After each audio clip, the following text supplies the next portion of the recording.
mensaje del decanato diciendo que solo podíamos dar entrada a 40 personas, es decir, desconocíamos por completo este dato, ¿no? Igual que esta mañana nos han dicho que en la mesa solo podía haber 3, con lo cual os pido disculpas a todos los alumnos y profesores que no han podido estar aquí presentes, pero pueden verlo en streaming y luego a partir de las 12:30 es un webinar que también pueden inscribirse.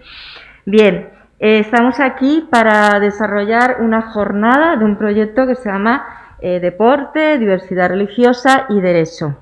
Un proyecto que se ha podido llevar a cabo gracias a la Fundación Pluralismo y Convivencia, dirigida por doña Inés Mazarrasa, que acto seguido será presentada por el vicedecano de Investigación y Política Científica de esta facultad. Debido a precisamente esta limitación que tenemos de espacio y por la distancia de seguridad, voy a presentar al vicedecano y también a hablarles un poquito del proyecto, aunque luego doña Inés también se detendrá en ello. Este proyecto hemos podido desarrollarlo gracias a que la Fundación tiene una línea que se llama Línea 3, ¿no? En realidad todas las líneas de la Fundación, digamos que entran en el campo del reconocimiento, del acomodo, de la diversidad religiosa dentro de un marco de diálogo, de intento de una buena convivencia en la sociedad, de todas las religiones y de lucha contra la intolerancia y el discurso de odio. Con esta base hay una línea, se llama Línea 3, en la que se permiten pues publicaciones científicas, congresos, seminarios, conferencias, etcétera. Entonces nosotros dentro de todas las opciones, hemos elegido esta jornada más una publicación científica que será posteriormente presentada por las coordinadoras de este proyecto y también editoras del libro, doña Silvia Meseguer, de la UCM, y doña Elena García Antón, de la UEM. Bien, paso a presentar a don Faustino Martínez Martínez, que me imagino que todos los alumnos le conocerán. Es profesor de Historia del Derecho, es casi un pilar de la facultad, antes ya de ser vicedecano, le veíamos aquí desde por la mañana, primera hora hasta última hora. Actualmente es, como he dicho, vicedecano de Investigación y Política Científica, ha sido director del Instituto de Metodología e Historia de la Ciencia Jurídica de la Universidad Complutense en diversos años, es un profesor invitado y conferenciante en muchísimas universidades dentro de Europa, que estamos en universidades españolas, por supuesto, que somos Europa, pero también muchos otros países europeos y también universidades americanas, ¿no?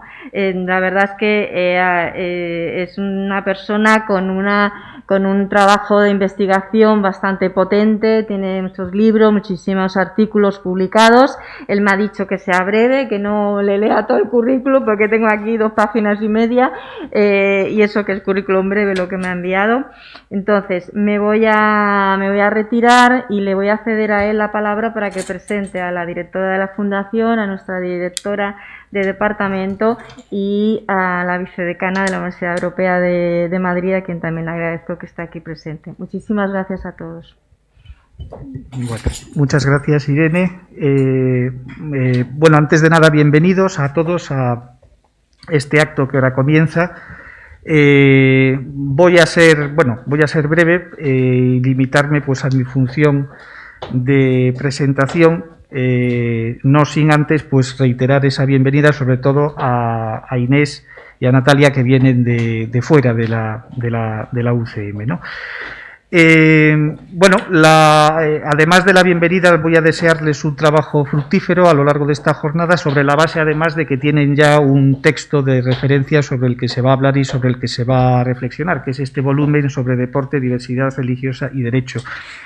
Quiero dar las gracias y quiero felicitar pues a las editoras del libro, a Silvia y a Elena, que además da la curiosa y casualidad de que Elena fue alumna mía hace ya bastantes años, ¿no? Bueno, si el tiempo pasa para todos, ¿no?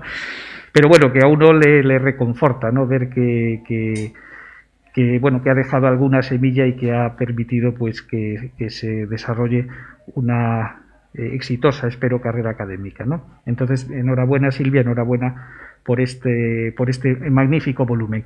Sin mayores preámbulos, voy a presentar a la directora de la Fundación Pluralismo y Convivencia, una de las entidades que contribuye a la creación de este libro, Inés Mazarrasa, que es licenciada en Ciencias Económicas por la Universidad Complutense y con un máster en Medio Ambiente y Políticas de Desarrollo por la Universidad de Sussex, en el Reino Unido. Y en su carrera profesional pues ha trabajado en el ámbito internacional y para el Programa de Naciones Unidas para el Desarrollo y para la Agencia Española de Cooperación Internacional al Desarrollo en distintos países de África y Oriente Medio, lo cual pues muestra una enorme experiencia profesional en esos campos y específicamente pues en la gestión de programas para favorecer políticas públicas inclusivas. Y desde enero del año 2019 dirige esta fundación y ya sin más preámbulo, Inés, bienvenida otra vez, tienes la palabra. Pues ahí está, ¿no? ¿Se me oye? No sé si está o no. No sé si funciona. ¿Sí? Hola, pues buenos días, muchas gracias. Buenos días a todos y bienvenidos a esta jornada. En primer lugar, agradecer la invitación a participar hoy aquí en la presentación de la jornada y del libro. Para nosotros, en la Fundación Pluralismo y Convivencia, participar en este tipo de jornadas y de proyectos de divulgación y de investigación es una de nuestras prioridades en nuestro trabajo, ¿no? Muy brevemente voy a aprovechar esta plataforma para presentar un poco qué es la Fundación Pluralismo y Convivencia, porque no sé si todos la conocéis, pero para haceros una introducción, somos una entidad pública vinculada al Ministerio de Presidencia, Relaciones con las Cortes y Memoria Democrática. Se creó hace 15 años con dos misiones principales, o con dos objetivos principales. Uno es promover el derecho a la libertad religiosa a través de la cooperación con las distintas confesiones minoritarias que hay presentes en España, sobre todo aquellas que tienen reconocido el notorio arraigo, y también servir como plataforma, como un espacio de reflexión, de investigación y, en definitiva, de ayuda para la puesta en marcha de políticas públicas inclusivas y de gestión de esta diversidad religiosa, ¿no? ¿Y por qué se decidió crear un instrumento de este tipo? Yo creo que fue la consecuencia de una constatación de unos cambios muy profundos en la sociedad española que se ha dado en los últimos años, que es pues una paulatina secularización de la sociedad. Hemos pasado de ser una sociedad relativamente o bastante religiosa a una cada vez una mayor secularización, donde el porcentaje de gente que se declara no creyente o atea ha ido en aumento, pero a la vez este fenómeno se acompaña con otro, que es que aquella parte de la población que sí que se define como creyente lo es cada vez en distintas creencias y de manera más diversa, ¿no?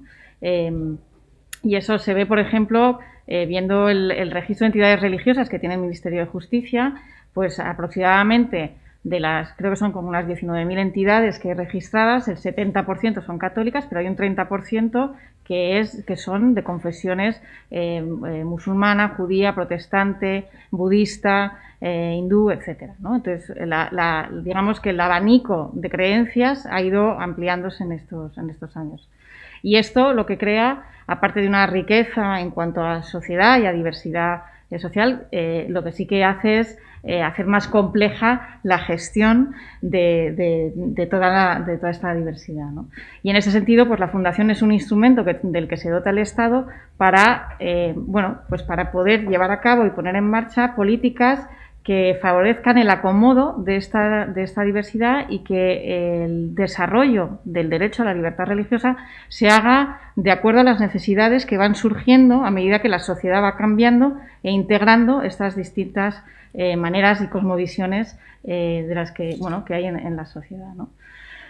Como decía al inicio y como ha explicado muy bien la profesora Briones, uno de los ejes fundamentales de nuestro trabajo es abrir campos de investigación y de estudio alrededor del fenómeno religioso, porque las sociedades no son estáticas, son dinámicas y van surgiendo nuevas necesidades, y para ello tenemos primero un observatorio de libertad de diversidad religiosa, el Observatorio de Pluralismo Religioso, y además una línea de financiación específica para fomentar el estudio y la investigación en diversos campos que tengan que ver con el desarrollo del derecho a la libertad religiosa y con el estudio de esta diversidad de creencias, ¿no? Y en este sentido, pues la propuesta, cuando llegó la propuesta de esta investigación sobre el deporte, diversidad religiosa y derecho, nos pareció muy innovadora porque abre un campo muy poco explorado hasta la fecha y además lo hace en un ámbito que es un espacio privilegiado de acomodo de las diferencias y que tiene una repercusión en cuanto a ejemplo de comportamientos, de ética y de valores que nos parece muy interesante, ¿no? Y en ese sentido, bueno, pues nos pareció un proyecto muy oportuno y que abre nuevas vías de investigación y nuevas que se interroga, digamos, sobre esos espacios donde cómo el deporte puede ser también un vehículo para fomentar la tolerancia y la no discriminación o que las creencias no sean un motivo de discriminación, ¿no? Entonces, bueno, primero quería felicitar también a la investigadora principal, a Irene Briones, y a las dos editoras del libro, a Silvia Meseguer y a Elena García Antón, por el magnífico libro que han editado. Y sin más, pues desear que las jornadas sean muy fructíferas y que los debates sean muy interesantes para todos. Muchas gracias. Bueno, muchas gracias, Inés, y bienvenida otra vez a esta tu casa. Cedo la palabra ahora después de una breve presentación porque me decía Irene que yo era un pilar de la facultad, pero bueno, Ana Gemma es otro de los pilares, ¿no? Para presentarla brevemente, aunque yo creo que no necesita presentación, es catedrática de Derecho Internacional Público, directora del Departamento de Derecho Internacional, Derecho Eclesiástico y Filosofía del Derecho, directora del Grupo de Investigación sobre Globalización, Derechos Humanos y Unión Europea, directora de tesis doctorales, autora y coordinadora de un magnífico manual de Derecho Internacional Público, y además no solamente pues su actividad académica ha sido una actividad teórica, sino que también ha participado auxiliando al gobierno de Honduras en ese pleito interminable, ¿no?, de fronteras que tiene con Nicaragua. Nada más, Ana Gemma, muchas gracias por estar aquí en esta mesa y tienes la palabra. Muchas gracias, señor vicedecano. Gracias por la presentación que hace de mi persona. No sé si merezco tantos honores, por lo cual lo agradezco, pero ante todo mi agradecimiento a las profesoras Irene Briones y Silvia Meseguer por haberme hecho partícipe de este momento de inauguración de estas interesantísimas jornadas sobre deporte, diversidad religiosa y derecho, y además, bueno, pues mis felicitaciones por la organización de las mismas, así como la obra colectiva que he tenido el gusto de ojear y me ha parecido del máximo interés. De ahí que, bueno, pues independientemente de que luego se abre de la misma, bueno, pues invito a todos a que la adquieran porque merece la pena disfrutar del contenido de las investigaciones que en ella se plasman. Para mí es un orgullo, como directora del departamento al que pertenecen ambas profesoras, bueno, pues el poder estar comprobando el alto interés que presentan siempre todos los eventos que organizan. Es indudablemente muy alto el nivel de todas sus actividades científicas, así como de su trayectoria científica, que, insisto, para este departamento es un orgullo poder contar con personas tan trabajadoras y con tanto éxito en este respecto. Pierre de Coubertin, padre de los Juegos Olímpicos de la era moderna, creía que los eventos deportivos en general y particularmente los internacionales eran herramientas importantes, son herramientas importantes para la promoción de los derechos humanos. Y a este respecto decía que el deporte debe tener la función explícita de fomento activo de la paz y la comprensión internacional en un espíritu de respeto mutuo entre personas diferentes, de diferentes orígenes, ideologías y credos. La participación en el deporte puede promover y debe promover los derechos humanos a través de la generación de intereses y valores compartidos y la enseñanza de habilidades sociales que son necesarias para una ciudadanía democrática y que nos ha puesto muy bien de manifiesto la directora de la Fundación Pluralismo y Convivencia. El deporte mejora la vida social, y cultural porque acerca a las personas y a las comunidades y ayuda a superar las dificultades y el diálogo. Y sobre todo, lo que debe hacer es eliminar los prejuicios, los estereotipos y las diferencias culturales, la intolerancia y la discriminación.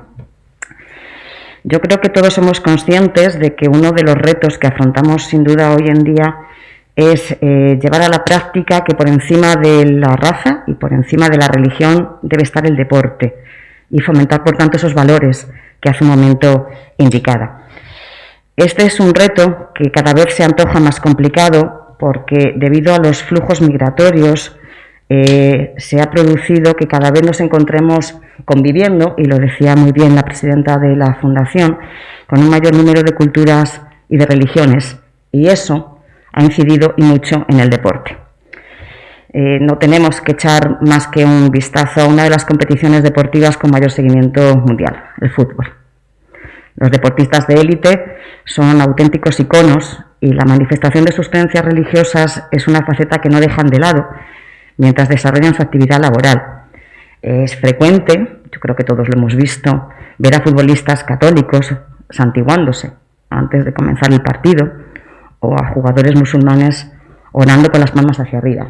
Y bueno, creo que es muy paradigmático porque es muy conocido el caso del jugador egipcio Mohamed Salah, delantero del Liverpool, de la Premier League, cuya celebración cada vez que hace un gol es irse al centro, levantar las manos hacia el cielo y arrodillarse para rendir tributo a Alá. Eso demuestra cómo perfectamente es compatible tener diversas religiones y ejercerlas en el mundo del deporte. Pero lejos de quedar en una anécdota para el espectador, en cambio nos encontramos con numerosas situaciones donde el seguimiento religioso ha generado fricciones en el mundo del deporte y problemas de los cuales precisamente se va a hablar a lo largo de estas jornadas. Y esto no debe ser así. El deporte, ante todo, lo que tiene que resaltar es lo grande que puede ser y cómo precisamente la tolerancia puede llevar a respetar los valores religiosos. Yo creo que esto justifica sobradamente la oportunidad de estas jornadas, que contribuirán sin duda a mejorar el conocimiento y la sensibilidad hacia la diversidad religiosa y el respeto del derecho de libertad de creencias en todos los ámbitos, pero concretamente en el ámbito deportivo, evitando estereotipos. Es obvio que el tema no puede ser de más actualidad y por ello mis felicitaciones nuevamente a las organizadoras del mismo, así como a la Fundación y a la Universidad Europea que han colaborado también.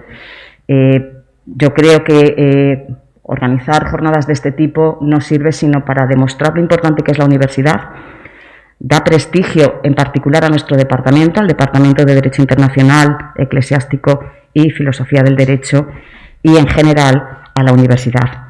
Mis mejores de éxito a lo largo de la jornada de hoy y por supuesto también para el futuro. Muchas gracias. Muchas gracias, Ana Gemma. Restaría por presentar a la profesora Natalia del Barrio, vicedecana del área de Ciencias Jurídicas y Políticas de la Universidad Europea, que es la otra universidad que coadyuva y que colabora en el desarrollo de esta actividad. No sé si se incorpora o sí, como tú quieras, ¿no? Voy yo mejor.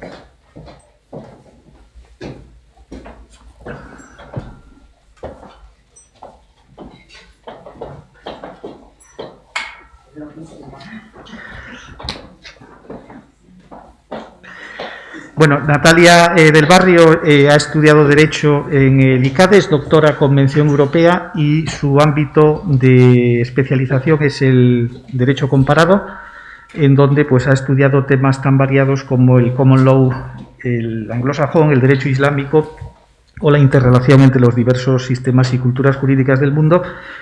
Y de la misma manera que sucedía pues en el caso de la profesora Ana Gemma, no solamente pues se ha volcado en el ámbito teórico del derecho, sino también en el ámbito práctico, actuando como consultora en varios continentes, colaborando con el despacho del Canto Chambers, etcétera, etcétera. Sin más preámbulos, Natalia, bienvenida a tu casa y adelante. Muchas gracias, señor vicedecano. Gracias, ante todo, en primer lugar, a la Universidad Complutense por acogernos hoy en este día para la celebración de estas jornadas que, bueno, lamentablemente se han tenido que circunscribir en términos de tiempo y espacio, pero confiemos en que en algún momento podamos darles la extensión que sin duda merecen. Gracias también a la Fundación Inés, un auténtico privilegio poder haber pues trabajado con vosotros en este muy ilusionante proyecto y, por supuesto, a la investigadora principal y a las dos coordinadoras. Quisiera dar las gracias en nombre de la Universidad Europea, en el mío propio y en el de todos los académicos, compañeros míos de la universidad que hemos contribuido al proyecto. Y es que, claro, pluralismo y convivencia, estos son dos valores que tienen que impregnar sin duda la comunidad universitaria, la sociedad en general, pero yo creo que particularmente la comunidad universitaria. Y en este contexto el derecho tiene mucho que hacer. Tiene mucho que hacer, sin embargo, yo creo que es obvio que el derecho siempre va un poco rezagado con respecto de los cambios que ocurren en la sociedad, pero hay que incidir en que con los procesos que ha traído consigo la globalización, el derecho está yendo demasiado despacio. Si lo pensamos, pensad, y me dirijo aquí a los estudiantes, ¿no? Pensad en cualquier área del conocimiento, léase arquitectura, ingeniería, gastronomía. Podríamos estudiar todas estas áreas del conocimiento en cualquier universidad del mundo y los planes de estudio serían prácticamente idénticos. Sin embargo, cuando pensamos en derecho, nuestra mente sigue siendo profundamente localista. De alguna forma despreciamos todo lo que ocurre en el mundo jurídico allende nuestras fronteras, porque al fin y al cabo yo estudio Derecho Español, voy a ser abogado o profesor en España y me interesa muy poco cómo está funcionando el derecho en otras partes del mundo. Eso es un profundo error. Tengo aquí al vicedecano que es catedrático de Historia del Derecho, entonces, ¿qué voy a decir? Pero lo que es cierto es que desde fundamentalmente la época de las codificaciones, el derecho ha entrado en ese bucle profundamente localista, del cual trata de salir con el pluralismo y con la diversidad que ha traído consigo la globalización. Pero a mi modo de ver, lo está haciendo de una forma muy lenta. Otro obstáculo, desde luego, es el tradicional etnocentrismo que nos acompaña, ¿no? La creencia de que al final la civilización occidental, bueno, pues somos el centro del mundo, somos el centro del conocimiento y eso hace que muchas veces se nos dificulte el toparnos con la diversidad. El que es diferente es el enemigo. Ser diferente es negativo. Hay muchísimos estereotipos y claro, hablando de estereotipos, posiblemente la religión es un excepcional teatro y además me atrevería a decir que en el caso de la confesión musulmana, más todavía. Quizá, bueno, tampoco podemos evitar la historia, ¿no? El hecho que España se ha forjado precisamente de alguna forma en contraposición al Islam. Decía que, claro, pluralismo y convivencia en la universidad. En la Universidad Europea hay algunas titulaciones donde más del 50% de los estudiantes son extranjeros que provienen, bueno, pues de las 4 esquinas del mundo. Entonces tenemos que tratar con un especial ahínco el manejar la cuestión de la diversidad. Y el deporte, efectivamente, lo decía Inés y lo decía también Ana Gema, constituye un terreno privilegiado para poder insistir acerca de la necesidad de romper estereotipos. Estaba diciendo Ana Gema que creo que tenemos que ser, decía Ana Gema, como efectivamente el deporte, todos hemos visto que hay futbolistas que desarrollan gestos religiosos, tanto católicos como musulmanes. Pero a mí me gustaría, por ejemplo, incidir en el hecho de que, siendo esto así, todos sabemos cómo Leo Messi es antigua cada vez que marca un gol. Sin embargo, la FIFA prohibió a las mujeres musulmanas que jugaran con un hijab, es decir, tapándose el pelo. Con lo cual, no nos congratulemos, queda muchísimo por hacer. Y como digo, pues el derecho ha de desempeñar un papel muy relevante en ese sentido. Yo quisiera terminar trayendo a colación las palabras de un gran comparatista, el francés Pierre Legrand, que decía que la diversidad hay que celebrarla, ¿no? Entonces yo creo que esa es una forma muy bonita de hacernos ver que la diversidad no es algo negativo, sino todo lo contrario. Tenemos que celebrar la diversidad. Y estas jornadas pues creo que son un estupendo foro en el que hacerlo. Entonces, gracias de nuevo y bueno, estoy segura que los debates que van a tener lugar un poco más tarde van a ser de un profundo interés. Muchísimas gracias. Muy bien, muchas gracias, Natalia. Bueno, pues reiterando la felicitación a Irene, a Silvia y a Elena por el trabajo de organización y coordinación desarrollado, pues declaro no inauguradas estas jornadas y que sean del mayor aprovechamiento posible y que tengan todos pues un buen trabajo y buena estancia en la Complutense. Muchas gracias. Gracias.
Pero, como he comentado anteriormente, no conocíamos que solo podíamos estar 3 en la mesa, ni tampoco que el aforo se limitaba a 40 personas. Una noticia la tuvimos ayer por la noche y la otra hoy por la mañana. Bien, yo muy brevemente, y me bajo y doy lugar a los ponentes, simplemente agradecer que habéis estado todos aquí presentes en la inauguración. Ahora tiene lugar una mesa en la que doña Silvia Meseguer Velasco y doña Elena García Antón van a presentar el libro, que es un fruto, el fruto digamos que principal de este proyecto y que lleva el mismo título, en el que han participado todos los ponentes que en un principio estaban previstos para las jornadas del día 11 de marzo del 2020, justo el día en el que el gobierno decidió que se cerraran todas las universidades y colegios, por lo tanto tuvieron que ser pospuestas, y todo ha ido fenomenal y se ha podido ejecutar el proyecto gracias a la colaboración constante de la Fundación Pluralismo y Convivencia.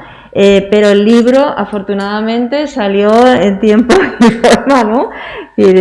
Con todo el trabajo y el esfuerzo de ambas editoras. Ya lo teníamos listo antes de acabar el curso académico y ahora va a tener lugar su presentación. Cedo la palabra en primer lugar a Elena, que es la representante de la Universidad Europea de Madrid en cuanto al proyecto.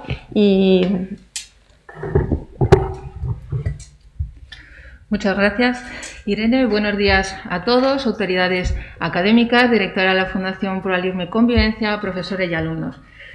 Como probablemente hayan adivinado, con un proyecto que se denomina Deporte, Diversidad Religiosa y Derecho, y teniendo por título el libro Deporte, Diversidad Religiosa y Derecho, es fácil conocer que en esta obra nos vamos a encontrar la conexión entre deporte, diversidad religiosa y derecho. En concreto, el objetivo de esta obra es dar a conocer, concienciar y difundir los retos a los que se enfrenta el derecho ante la diversidad religiosa en el ámbito deportivo, donde se torna imprescindible el respeto de los derechos fundamentales de los jugadores y de los clubes, tanto dentro como fuera de los terrenos de juego. Y es que si bien existen múltiples estudios que analicen la defensa de estos derechos desde diferentes perspectivas jurídicas, como puede ser la administrativa, la tributaria o la laboral, apenas existen estudios de investigación, tal y como nos ha recordado la directora de la Fundación, apenas existen estudios de investigación que aborden la tutela del derecho de libertad religiosa desde una perspectiva integral que garantice la libertad de los deportistas profesionales, de los atletas y de los clubes a manifestar sus creencias religiosas en el espacio público. Por otro lado, la incidencia de los medios de comunicación actuales y las redes sociales cada vez nos muestran con más frecuencia la conexión entre deporte y religión. Junto a los ejemplos que nos han manifestado la profesora también Ana Gema de deportistas que celebran los goles rindiendo culto, en ese caso a Alá, por citar algunos de los ejemplos que a nivel global también hemos podido comprobar en los últimos tiempos, pudimos ver en el mes pasado de febrero en el State Center de Los Ángeles el acto de homenaje que miles de fans y de figuras del deporte recordaron y rindieron homenaje a Kobe Bryant y a su hija Gina, tristemente fallecidos en un accidente de avión. Este acto se denominó The Celebration of Life for Kobe and Gina Bryant y en él se mostró la relevancia y la inseparabilidad que precisamente para el jugador tenía la práctica deportiva, en este caso el baloncesto, y para su familia la manifestación de sus creencias religiosas. Por tanto, esta obra nace para deportistas como Kobe Bryant, pero evidentemente no solo para las estrellas del deporte como Kobe, sino también para las chicas del equipo de baloncesto de Irán que fueron excluidas de la clasificación para los Juegos Olímpicos del año 2012 por no renunciar a jugar con el velo. También para los jugadores de fútbol de Quebec, que en el año 2012 no se les permitió jugar vistiendo un turbante. También para las estudiantes que quieren acudir a la clase de natación vistiendo el burkini. Y además, como podemos ver también en nuestra liga, para los jugadores de fútbol que quieren mantener sus creencias y sus principios religiosos durante las competiciones deportivas a razón del mantenimiento de sus dietas y tiempos de oración. En definitiva, esta obra nace para todas las personas que comprenden que el derecho de libertad religiosa y de conciencia debe ser respetado también dentro de los terrenos de juego, ya que un jugador tiene el derecho a seguir siendo el mismo cuando salta a jugar a la cancha con su equipo o cuando cualquier persona decide practicar deporte en un espacio público. Y finalmente, en el deporte como en la vida, es importante luchar por el resultado, pero hacerlo bien y con lealtad es todavía más importante. De esta manera, para dar las gracias a todas las personas que han colaborado y que han hecho posible la edición de esta obra, cedo la palabra a la profesora Silvia Meseguer, profesora titular de Derecho Eclesiástico del Estado y también coordinadora de este proyecto. Muchas gracias, Elena. Bien, voy a ser breve porque estarán ustedes ya deseando escuchar los autores con las conclusiones que han llegado en sus estudios. Mi intervención se va a referir, por un lado, a dar las gracias y, por otro lado, voy a hacer un breve recorrido por la obra para animarles a que la puedan consultar y que les sirvan para sus trabajos, les pueda servir para hacer TFGs, etcétera, ¿no? Bien, pues me uno a los agradecimientos que se han hecho ya a la Fundación Pluralismo y Convivencia, en la persona de su directora, de doña Inés Mazarrasa y de todo su equipo. Todo su equipo no lo hemos mencionado hasta ahora, pero Rita, Elena, Ana, Aurora nos han ayudado extraordinariamente para que esta obra se haya podido desarrollar, para que esta jornada se haya podido también desarrollar hoy, después de 8 meses de retraso, y nos han facilitado enormemente el trabajo. trabajo. Desde luego han sido unos partners estupendos para el desarrollo de este proyecto de investigación. Gracias también, aunque no puedan seguir aquí, pero al vicedecano de esta facultad, al vicedecano de Investigación y Política Científica, el profesor Faustino Martínez, gracias a la vicedecana de la Universidad Europea, Natalia del Barrio, y gracias, por supuesto, a nuestra directora del Departamento de Derecho Eclesiástico, que también ha ayudado en la cofinanciación de esta obra. Gracias, por supuesto, a los autores. Sin ellos esta obra no hubiese sido posible. Nos van a acompañar a lo largo de esta jornada el profesor García Murcia, el profesor García Cava, nos van a acompañar presencialmente, y a continuación la práctica totalidad de los autores nos acompañarán en el webinar, en el que continuarán con la exposición de las principales conclusiones y líneas de actuación que se han derivado de sus trabajos. Gracias también a todos ustedes, a todos los alumnos. Sin ustedes esta jornada no tendría sentido, y como ha dicho anteriormente la profesora Briones, pedimos disculpa por las limitaciones COVID-19. Es una pena que solamente puedan asistir 40 alumnos cuando por el número de alumnos que estaban fuera parecía que había casi unos 100, 150 alumnos interesados en su asistencia. En fin, otra vez será. Y dentro del capítulo de agradecimientos queremos significarlo también, por un lado, a la editorial Aranzadi Thomson Reuters, sobre todo en la persona de Natalia San Martín, que nos ha ayudado, o que ha sido el artífice de esta edición en unos momentos especialmente complejos. Y una mención y un agradecimiento especial merece el profesor Rafael Palomino, catedrático de Derecho Eclesiástico de esta universidad. El profesor Palomino, con su perspicacia y sagacidad jurídica, es el verdadero artífice de esta obra. ¿Por qué? Porque él nos animó a que investigásemos sobre el tratamiento jurídico del hecho religioso en el ámbito deportivo. Y además nos dijo que interesaba hacer esta investigación desde una perspectiva interdisciplinar y comparada. Pues bien, tanto la profesora García Antón como yo misma cogimos esta idea, la transmitimos a la Fundación Pluralismo y Convivencia, que la aceptó encantada, y con la dirección de la profesora Briones el resultado es la obra que hoy se presenta. Pues bien, brevemente, esta obra está estructurada en torno a dos grandes partes. La primera parte lleva por título Derecho, Conciencia Religiosa y Delitos de Odio, y en ella se abordan diferentes cuestiones que se derivan del ejercicio de la libertad religiosa y de conciencia de los deportistas. Desde esta aproximación, la profesora Briones delimita el marco jurídico y nos va desgranando los principales conflictos que se proyectan en este ámbito. A continuación, el profesor García Murcia, catedrático de Derecho del Trabajo y Seguridad Social de esta universidad, centra su explicación, nos ilustrará a continuación sobre ello, en el impacto que las manifestaciones religiosas pueden tener en la relación laboral de los deportistas.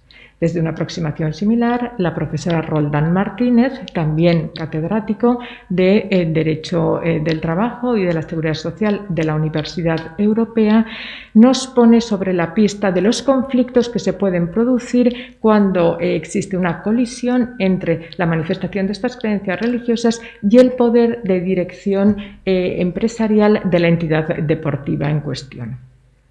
Por su parte, el profesor García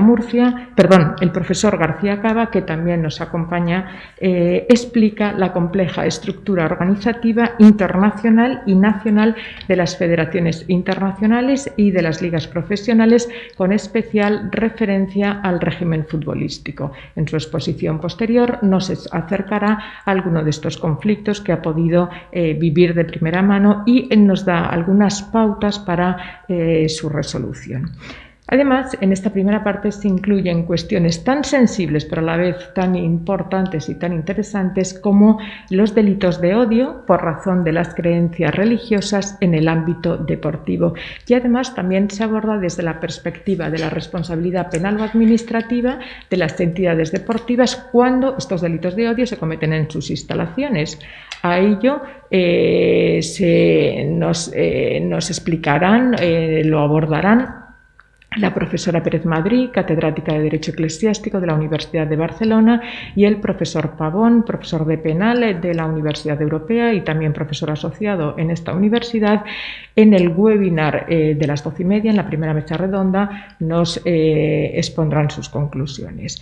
Si nos trasladamos ahora ya brevemente a la segunda mesa redonda, lleva por título Neutralidad, libertad religiosa y simbología en el ámbito deportivo. En ella se examinan diversas cuestiones. Por un lado, la neutralidad ideológico-religiosa del terreno de juego, de la que me ocupo yo personalmente, y por otro lado se abordan las cuestiones de los símbolos religiosos. Desde la perspectiva del hijab lo hace la profesora Natalia del Barrio, desde la perspectiva concreta del fútbol, del ámbito futbolístico, lo hace el profesor Rafael Valencia, profesor de Eclesiástico en la Universidad de Sevilla, y la profesora Belén Rodrigo, de Derecho Eclesiástico del CEU y del Instituto de Estudios Bursátiles, aborda los conflictos que se plantean cuando se pretenden celebrar o conmemorar los días festivos fuera de los previstos por las diferentes religiones y las prescripciones alimentarias, sobre todo en el tiempo del Ramadán.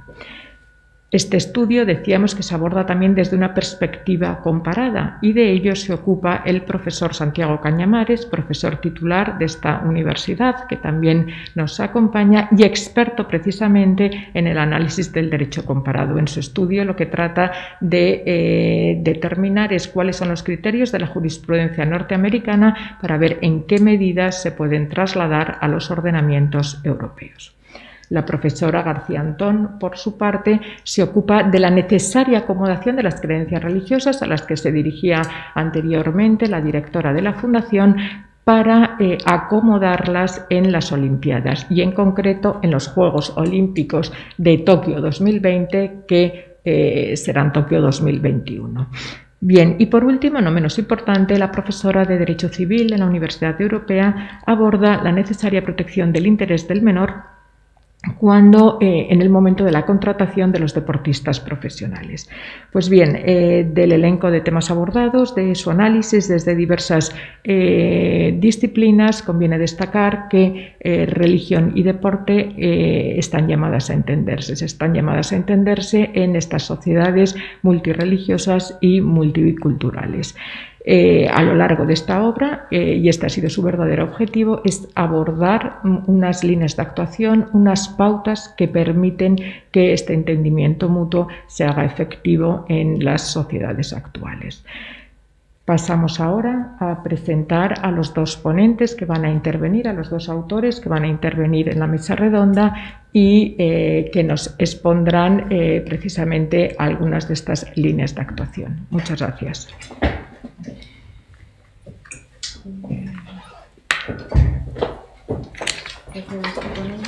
Me con ellos si quieres. Paso el micrófono.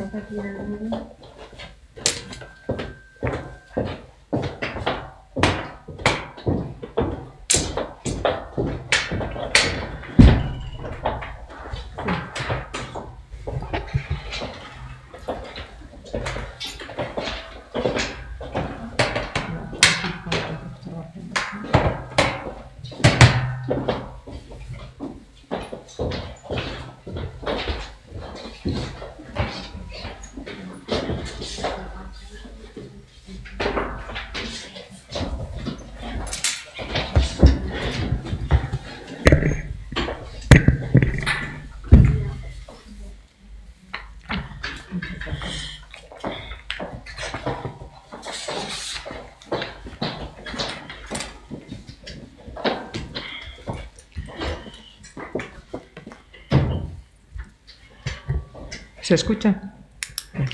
Pues me parece que Tienen que apagar el... Miguel, hay que apagar el... Brevemente, porque tienen unos currículum extensísimos, pero queremos primero agradecer al profesor García Murcia y al profesor García Cava que hoy nos acompañen en esta primera mesa de estas jornadas. El profesor García Murcia comenzará con la ponencia titulada Libertad religiosa y deportistas profesionales.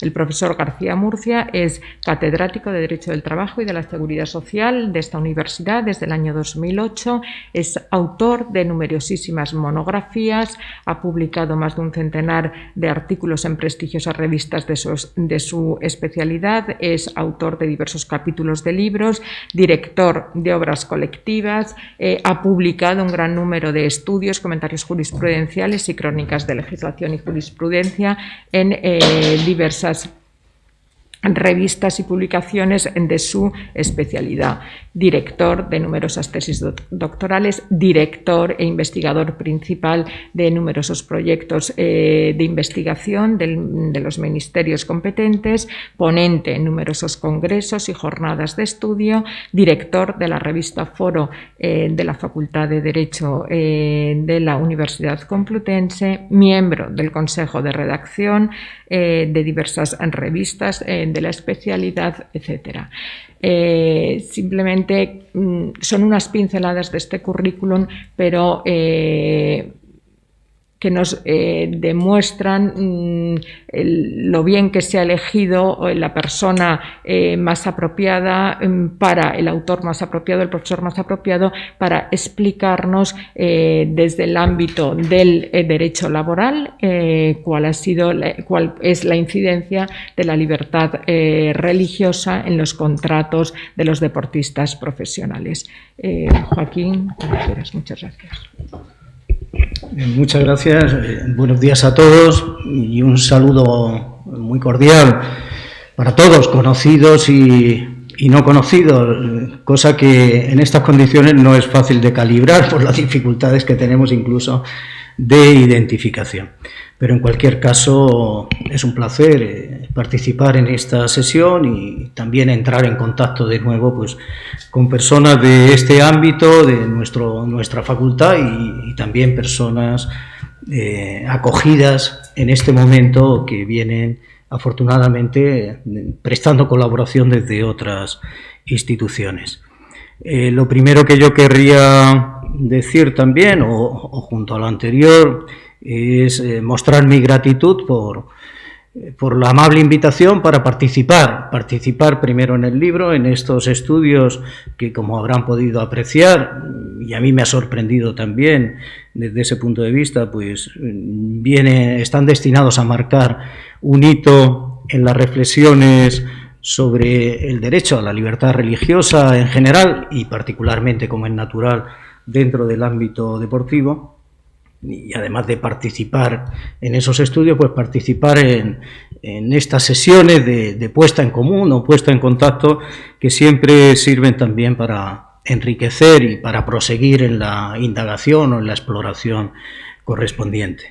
El agradecimiento que, si me permiten, quienes han colaborado también, pues yo querría dirigir especialmente hacia las profesoras Briones y Meseguer, pues por razones obvias, porque son las que de manera más directa entraron en contacto conmigo para posibilitar esta participación, pero en cualquier caso, junto a la gratitud, pues también quiero mostrar mi felicitación para todos. Ya he visto hoy, lo había percibido algo en el recorrido de estas investigaciones, pero hoy lo he percibido de manera más directa, más inmediata. Pues he visto que han colaborado afortunadamente muchas instituciones, muchas instancias y por consiguiente felicitación para todos ellos. Felicitación para las personas de la casa, por supuesto, pero también para quienes desde fuera pues han intervenido en toda esta iniciativa.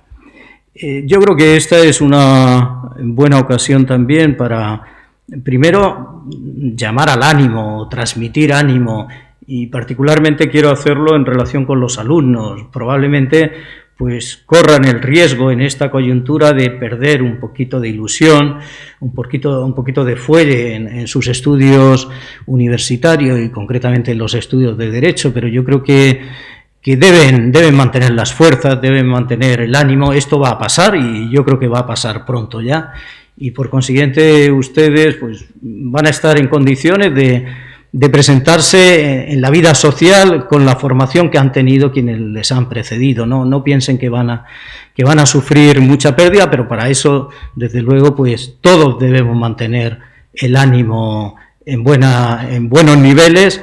Yo trato de transmitírselo a todos mis alumnos todos los días que tengo clase con ellos, y creo que también aquí es un buen momento para activarlos y para transmitirles esperanzas y buenas expectativas con vistas al futuro. Se trata de ser perseverante, de seguir trabajando, y ya verán cómo todo esto, pues entre todos lo podemos superar, y ustedes lo superan perfectamente, porque además están en muchas mejores condiciones de las que podemos estar nosotros por razones obvias.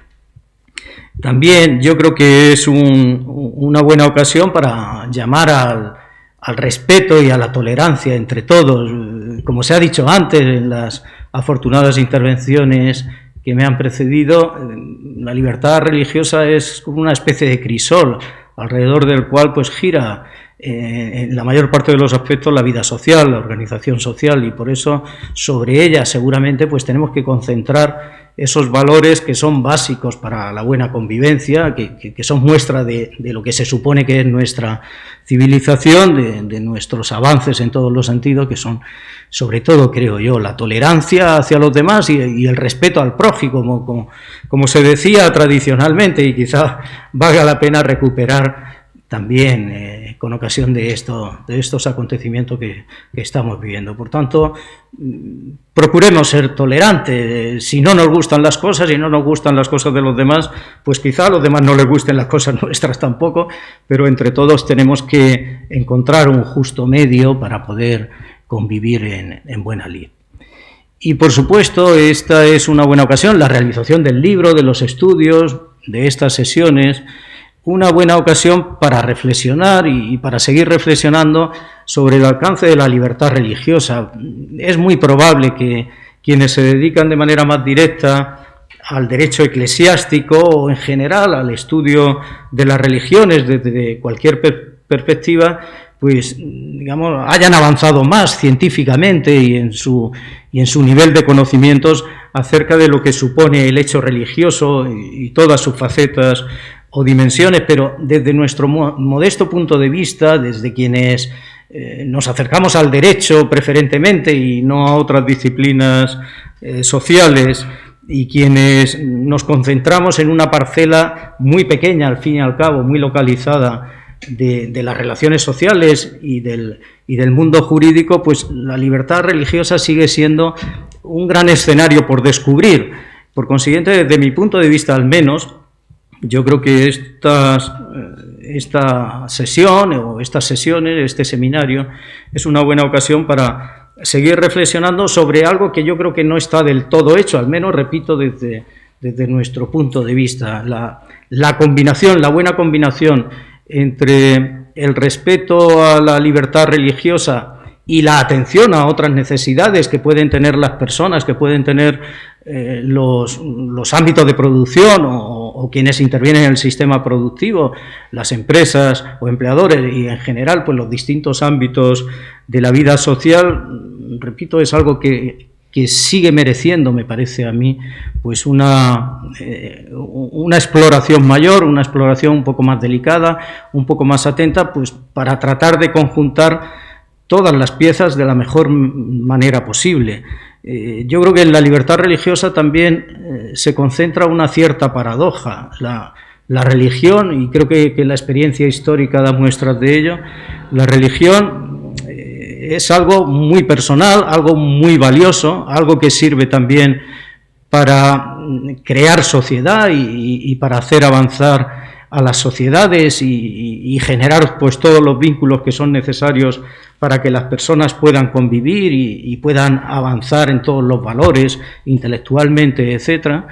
pero al mismo tiempo también la religión es un factor de separación, un factor de diferencia y un factor que puede generar, digamos, malos entendimientos, puede generar choques entre personas y entre grupos sociales. Por consiguiente, es algo muy delicado, algo que hay que tratar con mucho cuidado, como una especie de joya que respecto de la que al menor descuido pues se nos puede romper, se nos puede destrozar, ¿no?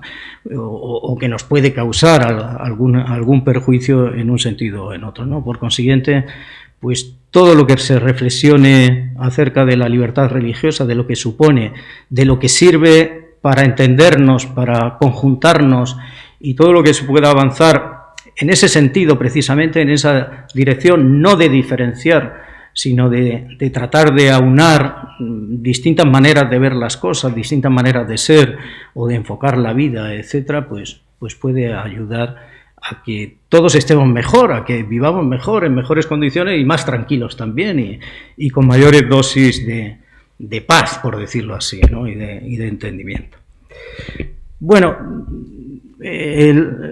yo creo que si vamos descendiendo un poco, o si yo voy descendiendo un poco hacia el ámbito concreto de la intervención que tuve la ocasión de hacer, afortunadamente, para el libro que se ha presentado, que la hice, por cierto, conjuntamente con el profesor Rodríguez Cardo de la Universidad de Oviedo, que ha trabajado mucho conmigo en muchos aspectos del derecho del trabajo, pero en cualquier caso, si voy centrándome en el ámbito de mi intervención, pues yo seguramente tendría que empezar diciendo que todos los que practican deporte, todos los deportistas, al margen de las condiciones en que lo hagan y el ámbito donde lo hagan, etcétera, como personas que son, pues siguen siendo titulares de los derechos propios de la persona. Si quieren tener pues una referencia, digamos, más destacable o de mayor lucidez o más lustrosa, como quieran ustedes decirlo, pues de los derechos constitucionales, de los derechos proclamados en la Constitución, y particularmente esos derechos que se suelen calificar como derechos fundamentales. Y por consiguiente, pues todas las personas que practican deporte, aunque practiquen deporte o en la ocasión en que practiquen deporte, etcétera, pues siguen siendo titulares y no se pueden desprender de ellos, ni nadie se lo puede arrancar, titulares de la libertad religiosa a todos los efectos, a los efectos pertinentes. En principio, pues seguramente habría que distinguir entre las distintas modalidades de deporte o las distintas formas de practicar el deporte, visto pues sobre todo desde una perspectiva jurídica, a ser posible. En principio, pues habría que distinguir naturalmente entre deporte profesional y deporte amateur. El deporte amateur parece que está bastante más lejos de las preocupaciones jurídicas por diversas razones, ese deporte que se hace por ocio o por entretenimiento o por otros fines distintos de ganarse la vida, como se supone que se hace en el deporte profesional. Seguramente habría que distinguir en uno y en otro. El impacto desde el punto de vista jurídico, en el mundo del jurídico, las necesidades de regulación, si se quiere decir así, del deporte profesional probablemente sean mayores que en el deporte aficionado o el deporte amateur, aunque tampoco estoy seguro del todo. Probablemente habría que pensar también un poquito más detenidamente en todo ello, pero a priori parece que sí, que vale la pena distinguir entre un ámbito y otro de práctica del deporte. Y dentro del deporte profesional, pues también convendría distinguir entre deporte que se hace, digamos, con carácter autónomo o por cuenta propia, como solemos decir los laboralistas, esto es como actividad que el propio deportista organiza y que explota a los efectos oportunos, por ejemplo, pues para obtener ganancia, para obtener beneficio con la práctica deportiva. Eso sería el deporte autónomo por cuenta propia.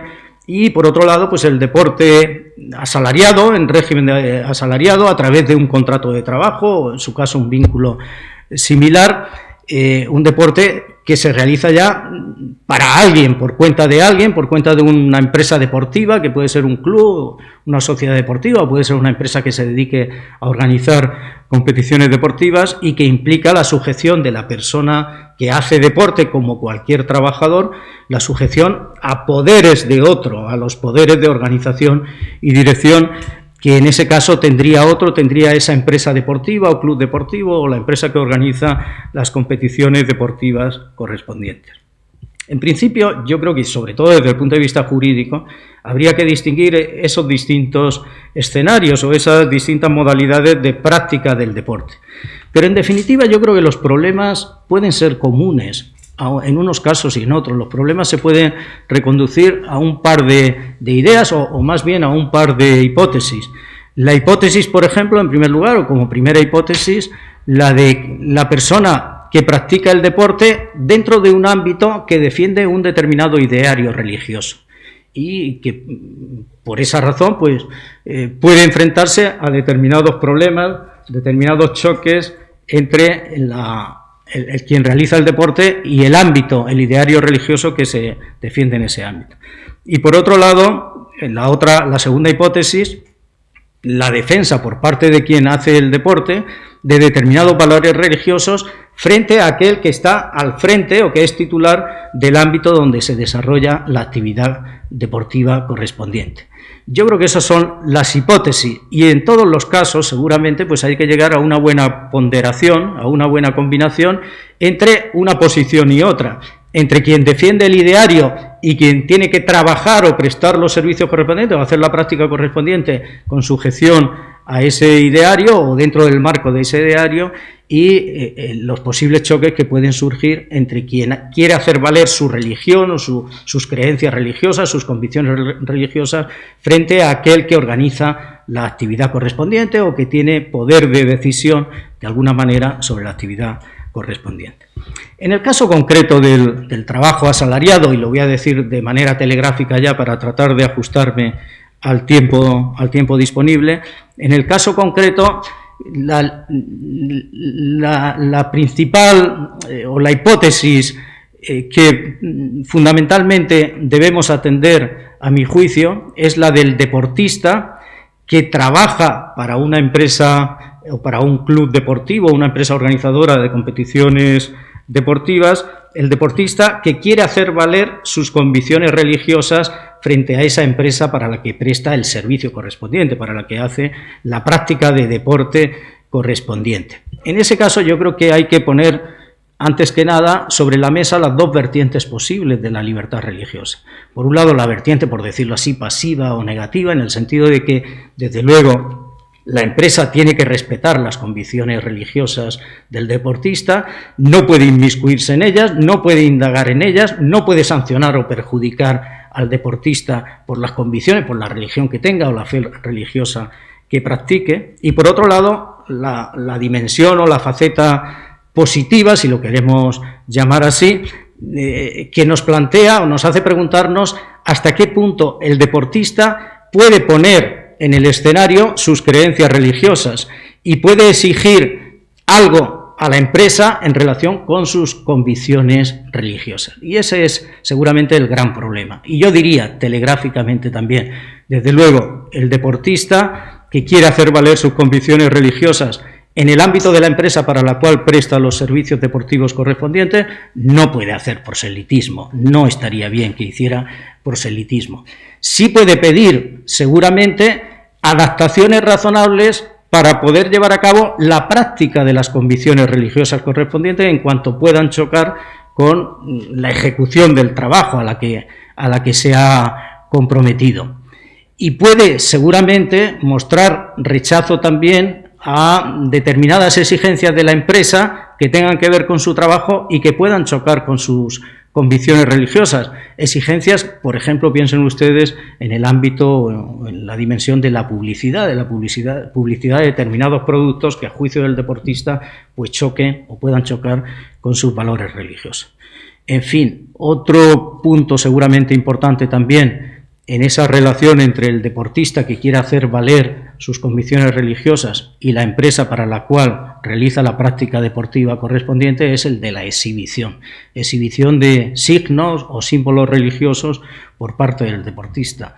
Seguramente, en principio, no hay problema para esa exhibición, pero también hay que tener en cuenta que en algún momento puede chocar con algún interés legítimo, sea de la empresa, en la cual realiza o para la cual realiza la práctica deportiva, o sea de terceros o de la sociedad en general.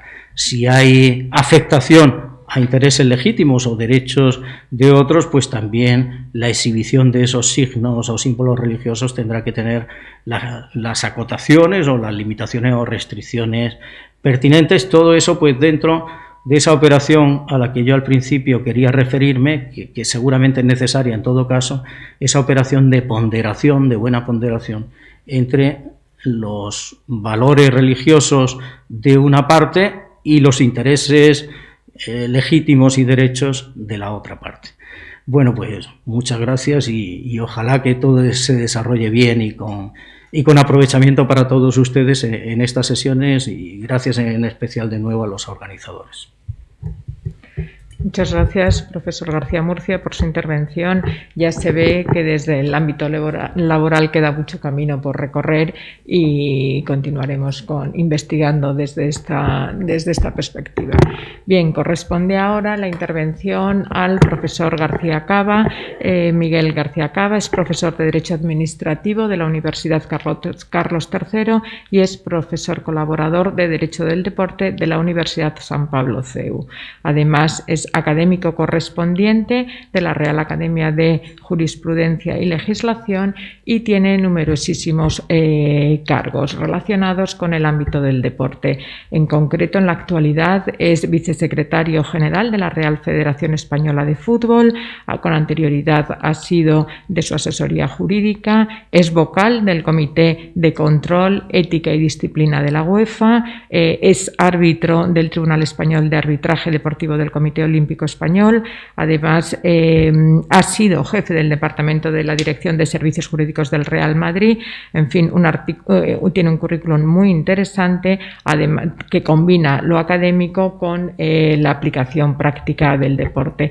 Por eso, en su ponencia va, por un lado, a explicarnos cuál es este marco normativo, pero por otro lado se va a centrar también en algunos conflictos que ha podido vivir o presenciar de primera mano. Muchas gracias. Buenos días, muchas gracias por la exagerada presentación. En primer lugar, y lo digo de corazón, agradecer pues a la Universidad Complutense, a la Universidad Europea, de la que también me siento parte de ella desde más de la Escuela Universitaria del Real Madrid, sobre todo a la profesora Silvia Meseguer, a Irene Briones, a Natalia del Barrio, a Elena García Antón, pues que se han atrevido a invitarme y me han enseñado, sobre todo, yo he aprendido mucho tanto con el libro como con la investigación, porque por la de formación profesional y académica es verdad que, y a fuerza de confesarme y sincerarme desde el primer momento, pues muchas veces en el mundo del deporte, como decía el profesor Cazorla hace ya 40 años, vivimos en un complejo de isla, ¿no? Y analizar muchas veces cuestiones desde otros puntos de vista y sobre todo desde el punto de vista de esta investigación y del libro, ¿no? Esa interdisciplinariedad pues ayuda mucho a comprender también complejidades que muchas veces desde tu puro punto de vista, más en mi caso jurídico-administrativo o jurídico-deportivo, pues son difíciles de asimilar, y te ayuda también a comprender y sobre todo a pensar. Como bien se ha anticipado, pues haré una muy brevísima introducción sobre la organización jurídica del deporte. En general lo llevaré a la modalidad deportiva pues en la que tengo el privilegio de colaborar profesionalmente, que es el fútbol, y también expondré algunos casos prácticos que he vivido desde el punto de vista profesional pues en mis anteriores cargos, tanto en la Liga de Fútbol Profesional como en un club deportivo o actualmente en la Real Federación Española de Fútbol. Obviamente ya se ha dicho, ¿no? Pero creo que hay pocos sectores de la realidad social que, como el deporte o la religión, puedan tener un mayor seguimiento y repercusión en todo el planeta, y por lo tanto el derecho tiene que perseguirlos y tiene que regularlos. Pero es verdad, y un poco anticipando algunas de las cuestiones a las que aludiré con posterioridad, es verdad que a veces sí que cuando se establece toda una serie de normativa deportiva, tanto a nivel internacional o nacional, pues se afecta, o el centro lo compone la propia organización jurídica de ese deporte o de esa actividad, y conjugar el pleno ejercicio de derechos fundamentales, como puede ser en este caso el de la libertad religiosa, a veces puede ser complicado. Ya se ha hablado del punto de vista del derecho laboral, pero también desde el punto de vista del derecho penal, del derecho administrativo y del derecho constitucional. Y esto arranca un poco, y perdonen que me lo lleve casi a los años 30 del siglo pasado, a lo que ya Santi Romano en Italia y una sentencia de la Corte de Casación del año 63 vino a hablar del ordenamiento del deporte. Claro, ¿qué es esto del ordenamiento del deporte? Pues es una cuestión muy compleja. El profesor Cazorla, de dicho, hablaba de complejo de isla. En el derecho comunitario hemos acuñado el concepto de la especificidad del deporte o de esa huida, ¿no? Tomás Ramón Fernández Rodríguez, en uno de los discursos más recientes que dio en la Real Academia de Jurisprudencia y Legislación, comparaba el ordenamiento deportivo con los problemas que había en la Edad Media cuando excomulgaban, ¿no? Él venía a decir que en todo el mundo está así, está dictado por el Comité Olímpico Internacional, que es más que Dios y por sus organismos. Eso es como la excomunión en la Edad Media. Te excomulgaban y el rey ya podía ser rey, que excomulgado nadie le hacía caso. Si te apartas eres un apestado, no hay ninguna posibilidad de cambio, y el choque con los derechos fundamentales se produce siempre. Él hablaba de un choque de trenes donde casi siempre prevalece el derecho deportivo, ¿no? Claro, ¿por qué prevalece el derecho deportivo? Pues porque la propia organización jurídica del deporte nace en el ámbito estrictamente privado. El deporte, tal y como lo conocemos hoy desde el punto de vista jurídico, nace a mediados del siglo XIX en el seno de las universidades británicas, y de ahí se integra dentro del movimiento olímpico internacional, pero que estamos hablando de normas de derecho internacional público y privado, pero principalmente desde el punto de vista privado, de grandes organizaciones internacionales que regulan desde esa visión estrictamente deportiva y del fenómeno deportivo y de la organización de competiciones deportivas, que tienen que tener en consideración, obviamente, los postulados del derecho público y del derecho internacional, pero que tienen su propio sistema de normas, su propio sistema de fuentes, sus propias jerarquías normativas y reglamentarias y sus propios órganos de solución de conflictos y a veces hasta sus propios principios jurídicos. Y esto, como ha explicado el profesor Tomás Ramón Fernández, pues son dos ordenamientos que se van superponiendo en el tiempo y obviamente estamos en un Estado social y democrático de derecho y tenemos que respetar la normativa de derecho público, pero muchas veces la normativa de derecho deportivo específica también prevalece, y prevalece porque las federaciones nacionales se integran en las continentales y las continentales en la mundial. Y para ponerles el ejemplo del fútbol, en el caso concreto de la Federación Internacional del Fútbol, asociado a la FIFA, se compone de 211 federaciones nacionales. Esto quiere decir que hay más estados asociados a la FIFA que a la organización nacional, que la ONU, a la Organización de las Naciones Unidas. Y esto provoca muchas complejidades desde el punto de vista de la organización jurídica del deporte para ver qué prevalece en ocasiones, sobre todo en ordenamientos como puede ser el español, en el que tradicionalmente, ya desde un decreto de 22 de marzo de 1941, el sistema está publificado con control, tutela y supervisión de la administración y con muchísima legislación. Pero claro, tenemos que convivir con esos dos mundos, y extrapolado a la libertad religiosa, debo confesar de nuevo que he seguido aprendiendo y tengo cada vez más dudas, porque claro, ¿cómo convive ese derecho con, por ejemplo, el postulado de la norma 50 de la Carta Olímpica, que establece que no se permitirá ningún tipo de manifestación ni propaganda religiosa en ningún emplazamiento, instalación o lugar que se considere parte de los emplazamientos olímpicos? Aquí empezamos ya a complicar la cuestión, porque cualquier violación de este principio olímpico supone la descalificación del deportista o de la delegación. Pero las federaciones internacionales, al estar obviamente incluidas dentro del movimiento olímpico, tienen que establecer esas regulaciones, y desde el punto de vista de los estatutos de la FIFA o de la UEFA o de la Federación Española de Fútbol se establece un principio de neutralidad y de, con carácter general, declararse neutral en materia de religión, y se prohíbe expresamente cualquier tipo de manifestación al respecto, que tiene que, además, en cascada, ser acoplado tanto en la normativa de las confederaciones, en nuestro caso de la UEFA a nivel europeo, o de la Real Federación Española de Fútbol. Y posteriormente, es verdad que el legislador deportivo, si se me permite la expresión, ha ido cada vez desarrollando y limitando mucho más este tipo de manifestaciones religiosas. Hasta cierto punto, y aquí pues cito principalmente la bibliografía y la obra del doctor Valencia, que más con posterioridad intervendrá en estas jornadas, hasta que cada vez la normativa, tanto desde el punto de vista principalmente internacional, pues a través de reglamentos de equipamientos, de reglamento, por ejemplo, el año que viene, que tendremos Juegos Olímpicos y por ejemplo, el Mundial de Qatar en el 2022 o el Campeonato de Europa de Selecciones de la UEFA en el 2021, prohíbe expresamente el mostrar mensajes religiosos en cualquier idioma o forma en el uniforme en el equipamiento o en el propio cuerpo. Luego pondré algún caso práctico en relación con estos preceptos y no solamente a los jugadores, a cualquier miembro de la delegación, es decir, sea el presidente, sea el secretario general, sea cualquier cargo, el entrenador, el seleccionador, tiene que totalmente prohibido el mostrar cualquier tipo de mensaje religioso en cualquier forma, en el uniforme, en el equipamiento e incluso en su cuerpo. Claro, esto cada vez ha sido más sofisticado que hasta las propias reglas técnicas del fútbol.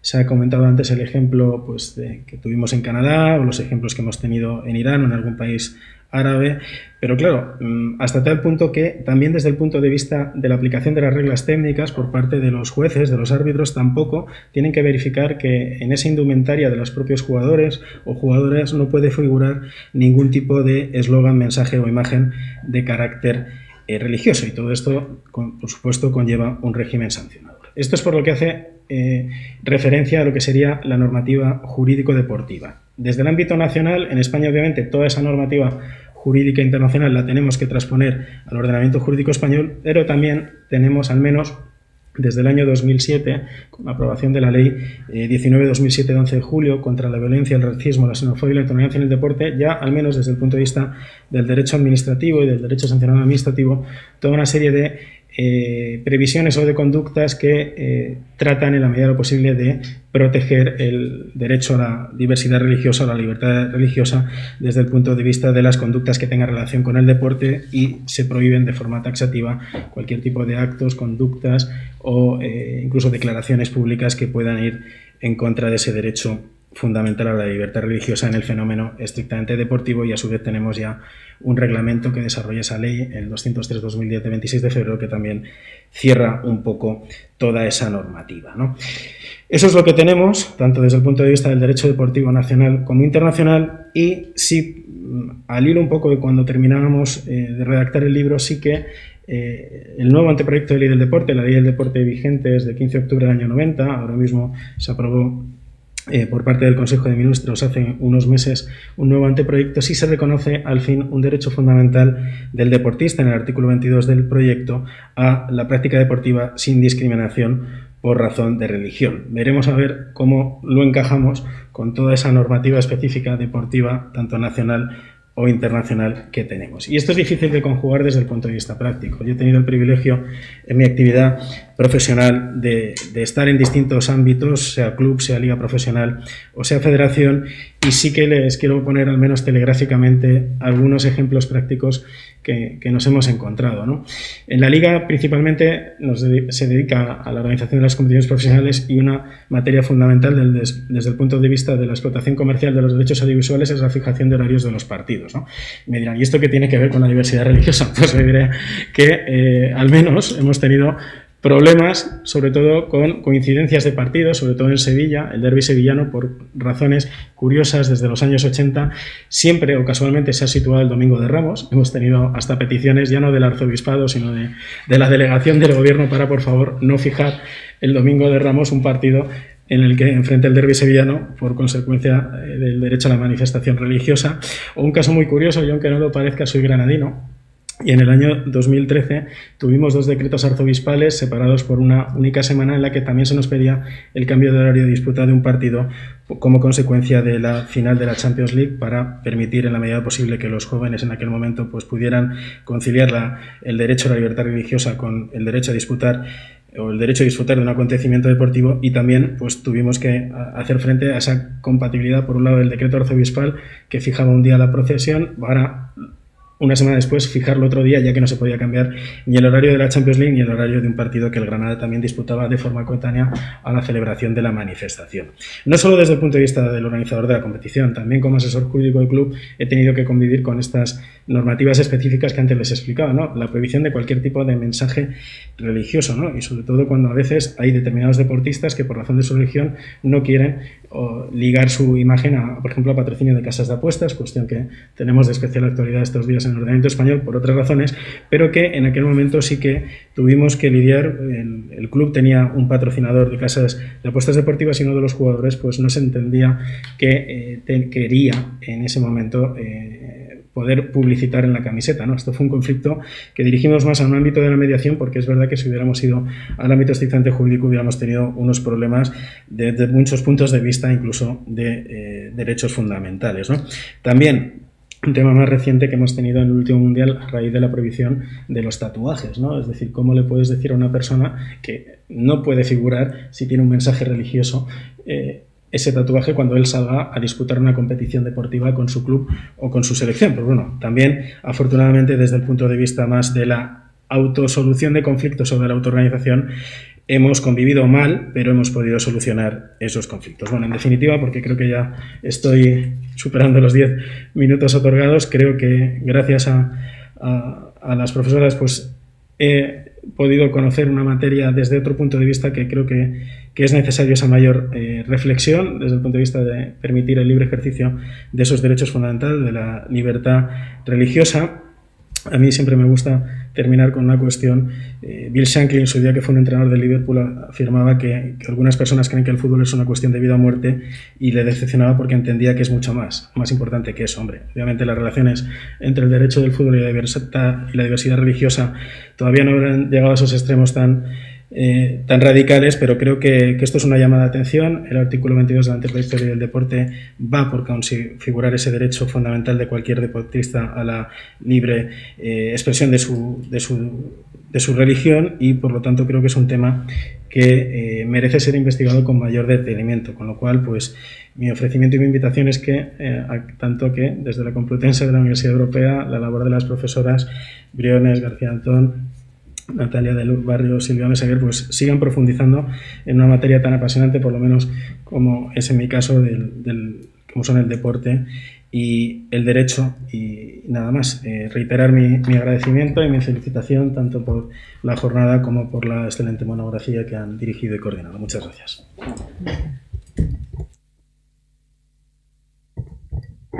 Muchas gracias, profesor García Cava.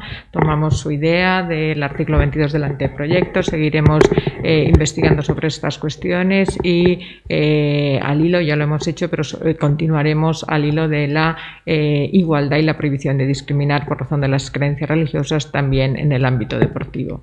Muchas gracias y pueden continuar la jornada a través del webinar que se va a desarrollar a continuación a las 12:30.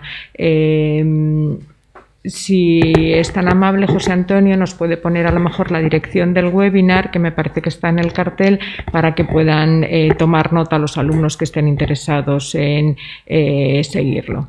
Por lo demás, muchas gracias a los autores que nos acompañan en esta mesa y continuamos con las exposiciones a través del webinar. Muchas gracias.